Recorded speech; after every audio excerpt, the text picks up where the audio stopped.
Welcome back to day 2 aquarium paradise. ನಾನು ಇವತ್ತು part 2ನ ತೋರಿಸ್ತಾ ಇದ್ದೀನಿ. ನಾವಿವಾಗ ಅನಕೊಂಡ ರಿಯಲ್ ಅನ್ಕೊಂಡೆ ಬಟ್ ಅನಕೊಂಡ ರಿಯಲ್ ಇರೋಕ್ಕಾಗತ್ತಾ ಅದನ್ನು ನೋಡಿಕೊಂಡು ಮುಂದೆ ಹೋಗ್ತಾ ಇದ್ವಿ. ಈ ಫಿಶ್ನ ನೋಡಿ ನನಗೆ ನಿಜವಾಗ್ಲೂ ಶಾಕ್ ಆಯಿತು.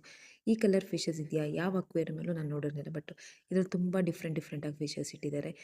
ಕೆಲವೊಂದು ಫಿಶಸ್ ಓಕೆ ಎಲ್ಲ ಕಡೆ ನಾವು ನೋಡುತ್ತೀವಿ, ಬಟ್ ಕೆಲವೊಂದು ಫಿಶಸ್ಗಳು ಮಾತ್ರ ನಾವು ಲೈಫಲ್ಲಿ ನೋಡೇ ಇರಲ್ಲ.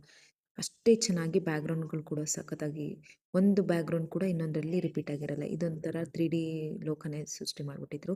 ನೆಕ್ಸ್ಟ್ ಹೋಗ್ತಾ ಹೋಗ್ತಾ ಓ ಮೈ ಗಾಡ್, ಫೋಟೋಶೂಟ್ ಮಾಡೋಕ್ಕೆ ನೀವೇನಾದ್ರು ಫೋಟೋಶೂಟ್ ಕ್ರೇಜರ್ ಆಗಿದ್ದರೆ ಪಕ್ಕ ಇಲ್ಲಿ ಫೋಟೋ ಅಂತೂ ತೊಗೊತೀರಾ. ನಾವಂತೂ ಸಿಕ್ಕಾಬಡೆ ತೊಗೊಂಡ್ವಿ.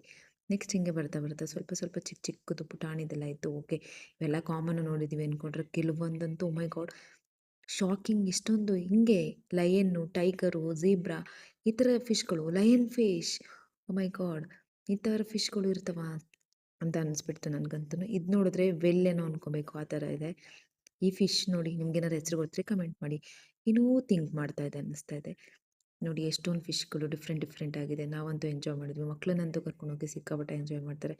ಇದ್ರ ಬಗ್ಗೆ ಯಾರಿಗಾರು ಐಡಿಯಾಸ್ ಇದ್ರೆ ಹೇಳಿ. ನೀರು ಒಳಗಡೆ ಇದು ಹೇಗೆ ಬಂತು ಅಂತ ನಿಜವಾಗ್ಲೂ ಅರ್ಥ ಆಗಿಲ್ಲ.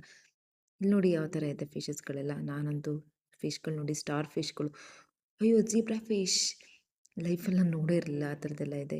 ನೆಕ್ಸ್ಟ್ ಬಂದಿದೆ ಜೆಲ್ಲಿ ಫಿಶಸ್. ಓ ಮೈ ಗಾಡ್, ಇದೊಂಥರ ವರ್ಡ್ ಮಾಡಿಬಿಟ್ಟಿದ್ದಾರೆ. ಲೈಟಿಂಗ್ಸ್ ಆಗಲಿ, ಜೆಲ್ಲಿ ಫಿಶ್ಶಿಗೂ ಲೈಟಿಂಗಿಗೂ ಅವರು ಹಾಕಿರೋ ಮಿರರ್ಗಳಿಗೂ ಎಲ್ಲಿ ಹೋಗಿ ಎಲ್ಲಿ ಬರಬೇಕು ಅಂತಲೇ ಗೊತ್ತಾಗ್ತಿರ್ಲಿಲ್ಲ. ನನಗಂತೂ ಕನ್ಫ್ಯೂಷನ್ ಆಗಿಬಿಟ್ಟಿತ್ತು. ಆ ಜೆಲ್ಲಿ ಫಿಶ್ ಲೈಫಲ್ಲಿ ಫಸ್ಟ್ ಟೈಮ್ ನೋಡೋದು. ಫ್ಲಾರ್ ಥರ ಇದೆ, ರಿಯಲಿ ಫ್ಲಾರ್ ಅನ್ಬೇಕು. ಎಷ್ಟು ಚೆನ್ನಾಗಿದೆ ಇದು ಅಂತ ಹೇಳಿದ್ರೆ ಅದಕ್ಕೆ ಅಂತಲೇ ಒಂದು ವರ್ಡ್ ಮಾಡಿಬಿಟ್ಟಿದ್ದಾರೆ.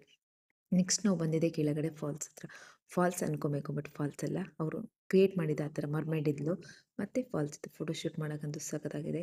ಏನೋ ಫಾಲ್ಸ್ ನೀರು ಮೇಲಿಂದ ಬೀಳ್ತಿದೆ ಅನ್ನೋ ಥರ. ಅಲ್ಲೆಲ್ಲ ಕೂತ್ಕೊಳ್ಳೋಕ್ಕೆಲ್ಲ ಪರ್ಮಿಷನ್ ಇರಲಿಲ್ಲ, ಜಸ್ಟ್ ಫೋಟೋಶೂಟ್ ಮಾಡ್ಕೊಬೋದಿತ್ತು. ನಾವಂತೂ ಫೋಟೋಶೂಟ್ ಮಾಡಿದ್ವಿ, ಎಂಜಾಯ್ ಮಾಡಿದ್ವಿ, ಸಖತ್ ಇಷ್ಟ ಆಯಿತು ಮಾತ್ರ. ಈ ಥರ ಹೋಗಬೇಕು ಅಂದರೆ ಮಾತ್ರ ನಿಜವಾಗ್ಲೂ ಆಸಮ್ ಆಗಿರುತ್ತೆ. ಈ ಥರದ್ದೆಲ್ಲ ನೋಡಬೇಕು. ಈ ಫಿಶ್ಶು ಇದೊಂದೇ ನಮಗೆ ರಿಯಾಕ್ಟ್ ಮಾಡಿದ್ದು. ನೋಡಿ ಯಾವ ಥರ ಡಿಫ್ರೆಂಟ್ ಆಗಿದೆ. ನಾವು ಹೆಂಗೆ ಮಾತಾಡ್ತೀವಿ ಹಂಗೆ ಮಾತಾಡ್ತೀವಿ. ನೆಕ್ಸ್ಟ್ ನಾವು ಬಂದಿದ್ದೆ ಸಮುದ್ರದ ಒಳಗಡೆ. ಸಮುದ್ರದ ಅನ್ಕೋಬೇಡಿ, ಒಳಗಡೆ ಅಂತ ಯಾಕೆಂತ ಹೇಳಿದ್ರೆ ಅನ್ಕೊಂಡು ಸಮುದ್ರದ ಬಂದ್ವಿ, ಒಳಗಡೆ ಆದರೆ ಅಂತ ಇಲ್ಲಿ ಅನ್ಕೊಂಡು ಬರ್ಡ್ಸ್ ಫ್ಲೈ ಆಗ್ತಿದೆ ಅನ್ನಿಸ್ತು. ಬಟ್ ಅದು ಬರ್ಡ್ಸ್ ಅಲ್ಲ, ಅದು ಫಿಶ್.